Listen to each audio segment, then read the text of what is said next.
उत्तर प्रदेश के अयोध्या में राम मंदिर में छत्तीसगढ़ से 300 टन चावल भेजे गए हैं। 22 जनवरी को रामलला के मंदिर में होने वाले प्राण प्रतिष्ठा कार्यक्रम में छत्तीसगढ़ के चावल से भगवान राम को भोग लगेगा। इसके साथ ही देश भर में आने वाले राम भक्तों को प्रसाद का वितरण भी किया जाएगा।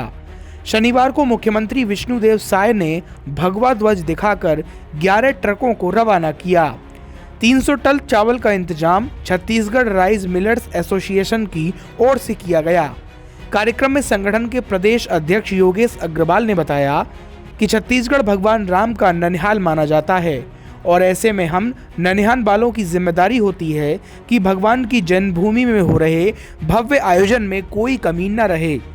छत्तीसगढ़ में मिलने वाले सबसे अच्छे किस्म के चावल को भगवान राम के लिए भेजा गया है। अयोध्या के लिए ट्रकों को रवाना करने का कार्यक्रम रायपुर के बीआईपी रोड स्थित राम मंदिर में आयोजित हुआ। मुख्यमंत्री जब यहां पर पहुंचे तो राइस मिलर्स एसोसिएशन के पदाधिकारियों ने उन्हें लड्डुओं से तोल दिया और ड्राई फ्रूट की माला पहनाई। मंत्री श्याम बिहारी जायसवाल, लक्ष्मी रजवाड़े भी इस दौरान मौजूद रहे। मुख्यमंत्री विष्णुदेव साय ने इस दौरान कहा कि छत्तीसगढ़ के राइस मिलर्स बंधुओं ने 300 टन चावल अयोध्या भेजा है। छत्तीसगढ़ की धरती से ऐसा किया गया है, ये हम सभी के लिए सौभाग्य है।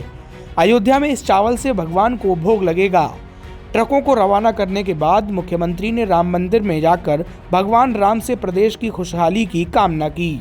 अयोध्या से श्रीलंका तक की 14 साल की यात्रा में लगभग 248 प्रमुख ऐसे स्थल हैं जहां भगवान राम ने या तो विश्राम किया या उनका कोई रिश्ता रहा। इसमें सबसे महत्वपूर्ण पड़ाव छत्तीसगढ़ है। 14 साल के वनवास में 10 साल भगवान राम ने यहीं पर गुजारे। भगवान राम की मां कौशल्या को भी छत्तीसगढ़ का माना जाता है। छत्तीसगढ़ को प्राचीन काल में कौशल प्रदेश कहा जाता था। यहाँ की होने की वजह से उनका नाम कौशल्या पड़ा। रायपुर के चंदखुरी में राम भगवान को गोद में लिए कौशल्या माता की प्रतिमा भी स्थापित है। जब रायपुर से चावल रवाना किया गया तब अयोध्या प्रधानमंत्री नरेंद्र मोदी को देख रही थी और पीएम मोदी वहां पर बहुत सारी योजनाओं का शिलान्यास और उद्घाटन कर रहे थे। प्रधानमंत्री मोदी ने यहां पर 6 वंदे भारत और 2 अमृत ट्रेनों का भी उद्घाटन किया। प्रधानमंत्री मोदी ने एक दलित धनीराम मांझी के घर पर जाकर चाय पी। इसके बाद पीएम ने महर्षि वाल्मीकि अंतर्राष्ट्रीय एयरपोर्ट अयोध्या धाम का इनॉग्रेशन किया और लगभग 15,700 करोड़ रुपए की सौगात अयोध्या को दी। परिवारजनों, आज यहाँ आधुनिक रेलवे के निर्माण की तरफ एक और बड़ा कदम देश ने उठाया है। वंदे भारत और नमो भारत के बाद आज एक और आधुनिक ट्रेन देश को मिली है। इस नई ट्रेन सीरीज का नाम अमृत भारत ट्रेन रखा गया है। वंदे भारत, नमो भारत और अमृत भारत ट्रेनों की ये त्रिशक्ति भारतीय रेलवे का कायाकल्प करने जा रही है। इससे बड़ी खुशी की बात क्या हो सकती है कि पहली अमृत भारत ट्रेन अयोध्या से गुजर रही है। Delhi Darbhanga Amrit Bharat express train Delhi, UP, Bihar के लोगों की यात्रा को आधुनिक बनाएगी। इससे बिहार के लोगों के लिए भव्य राम मंदिर में विराजने जा रहे रामलला के दर्शन को और सुगम बनाएगी। ये आधुनिक अमृत भारत एक्सप्रेस ट्रेन विशेष रूप से हमारे गरीब परिवार, हमारे श्रमिक साथियों को बहुत मदद करेगी।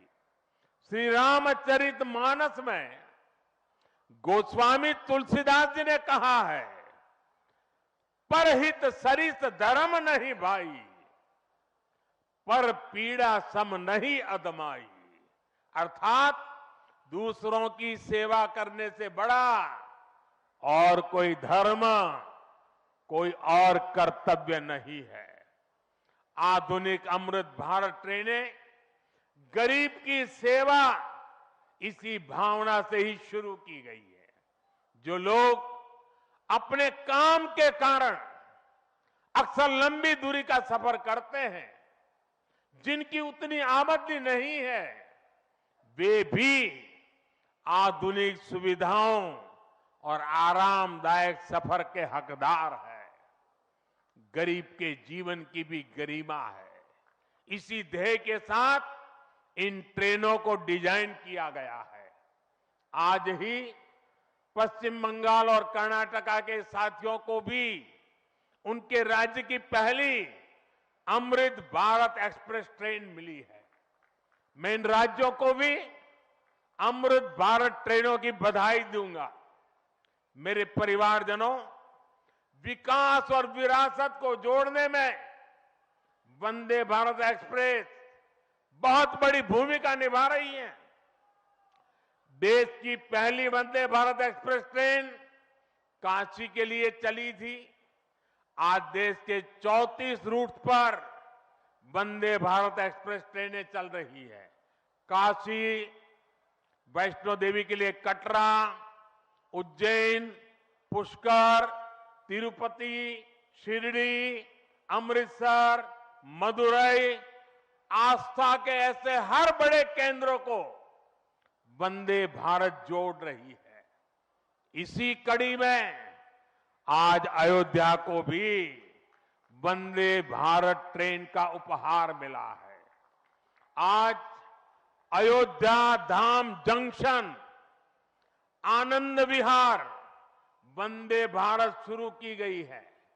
इसके अलावा आज कटरा से दिल्ली, अमृतसर से दिल्ली, कोयम्बटूर बेंगलुरु, मंगलुरु मडगांव, जालना मुंबई, इन शहरों के बीच भी वंदे भारत की नई सेवाएं शुरू हुई है।